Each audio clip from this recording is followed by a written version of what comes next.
हादसा हुआ था, लेकिन उससे बिल्कुल भी ना स्टेप लेते हुए एक बार फिर वही हादसा दोहराया गया है।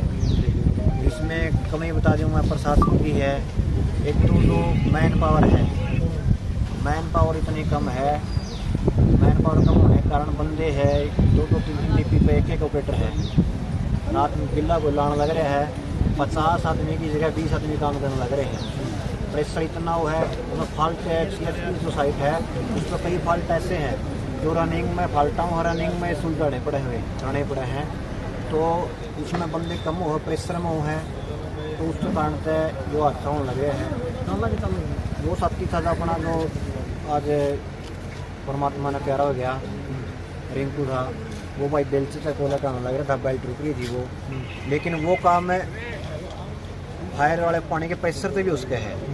लेकिन प्रशासन की लापरवाही लगाओ या भ्रष्टाचार लगाओ, वहाँ तक फायर का पानी है वो अवेलेबल नहीं है। फायर का प्रेशर उसका प्रावधान नहीं वो है, तो फायर के प्रेशर से वो कोयला पटाया जाए, वो सुरक्षित रहे, लेकिन वहाँ तक पानी भी नहीं पहुँचाया गया है। भाई साहब, जब प्रशासन का बात करा, थर्मल प्रशासन का बात करा, तो एक चीज़ कही जाए कि वे कर्मचारी की लापरवाही की वजह से जी, पहले भी थर्मल मैनेजमेंट की कमियों के कारण और उपकरणों की देखरेख न होने के कारण हमारा कर्मचारी हमारे बीच से गुजर चुका है। आज रिंकू भाई का हादसा हुआ है, एक कर्मचारी पहले भी पाँव कट चुका है। जहां कर्मचारियों की 6 की आवश्यकता है, वहां 2 काम करे हैं। कोई लैंडिंग प्लांट है वो बाईपास चल रहा है, कोई भी उपकरण सभी जर्जर हालत में पड़े हुए हैं। यह सरासर थर्मल मैनेजमेंट की नकारा, और जो सरकार है नई वो सूद ले रही है। तो हमारे जो कर्मचारी हैं वो 24 घंटे मौत के मुंह में काम करने पे विवश हैं, परंतु थर्मल मैनेजमेंट के कान पे जूं तक नहीं रेंग रही है, और नई सरकार के अधिकारी इस तरफ कोई ध्यान दे रहे हैं। बस नाम क्या था आदमी के साथ? ये रिंकू सनम बारूराम रखेड़ी लोचब से।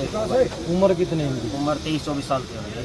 23-24 साल। आगे का के कुछ मतलब आप लोगों ने या यूनियन की बात करी, क्या कुछ उसके परिवार के लिए आपने सोचा है? क्या प्रशासन की तरफ से अभी तक कुछ बात? देखो, हमारा भाई हमारे बीच से जा चुका है। अब जो संगठन और यूनियन की लड़ाई है उसके परिवार को न्याय दिलाना और आर्थिक सहायता दिलवाना, जिसके लिए हमने MD, चेयरमैन और HS को पत्र लिख चुके हैं। अब हमारी कार्रवाई होगी। अभी बॉडी पोस्टमार्टम के लिए गए हैं और हमारा संगठन हैदर थर्मल के सामने सारे कर्मचारी बैठ चुके हैं। जब तक उसको न्याय नहीं मिलेगा हम वहाँ से हटने वाले नहीं हैं। बस अब कोई इस मामले की आई विटनेस हो, कोई मौके पर फिलहाल है? हम लोग 1-2 साथी हैं जो थे साथ चले गए, वो शायद वो वहीं पे मौके पे थे, बल्कि उसकी बुआ का लड़का जो साथ में काम कर रहा था वो वहीं पे था। अगर हादसों की बात करूँ भाई साहब, बहुत से थर्मल और भी जगह पे लगे हुए। पानीपत की बात करूँ, पानीपत में थर्मल है, अपने गोरखपुर में भी और लग रहे हैं, बड़े बड़े प्लांट लगे हुए हैं। खेतड़ थर्मल में इतने हादसे होंगे क्या कारण है? खेतड़ थर्मल में ही सबसे ज़्यादा सीरियस ना लेना ही इसका मेन कारण है। हादसे तो बार बार होते हैं, हर बार वादा भी किया जाता है कि हम इसको लेके इसमें इम्प्रूवमेंट करेंगे, लेकिन कुछ भी नहीं किया जाता। 10-15 दिन थोड़ा सा टाइटनेस होती है और फिर वहीं 280 कार्य करते थे पहले, थोड़े से टाइट हुए 350 के पास लेके, जबकि यहाँ पे बंदों की जरूरत है कम से कम 450-500। और अभी भी MD और चेयरमैन प्रशासन जो कर रहा है वो क्या कर रहा है, टेंडर को अभी भी मैन पावर से हटाता जा रहा है। जब हमें काम चाहिए, काम तो वही हो गया बंधुआ मजदूरी वाला, एक बंदे से चाहे 10 का काम कराओ, कुछ कराओ। जो रूल रेगुलेशन है सारे खत्म किए जा रहे हैं। अब नया टेंडर भी 1 महीने के बाद स्टार्ट हो जाएगा, उसमें भी यही हो रहा है कि 250 बंदों से काम दिया जाएगा। तो कम होगा तो मानसिक तौर पे और शारीरिक तौर पे आदमी तंग होगा, तो काम में लापरवाही भी होने के पूरे चांस रहते हैं। और हम अब 4 महीने धरने पे बैठे और बार बार यही अवगत करा रहे हैं कि अनट्रेंड बंदों से या फिर सारी सेफ्टी ली जाए, लेकिन सेफ्टी अभी तक प्रोवाइड नहीं करवाई गई हमारे किसी भी कर्मचारियों को। उस लेवल पे ना ध्यान दिया जाता, इसको एक छोटी सी बात मान के छोड़ दिया जाता है कि कोई बात नहीं हो जाता है।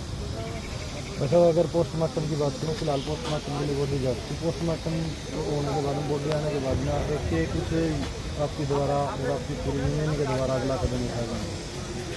अगर रिंकू भाई को न्याय नहीं मिलता पोस्टमार्टम के बाद भी, तो हमें थर्मल गेट के ऊपर बैठ के बॉडी रख के प्रोटेक्शन चलाएंगे। जब तक न्याय नहीं मिलता तब तक हम वहाँ से नहीं पड़ेंगे। न्याय दिला के हम भाई को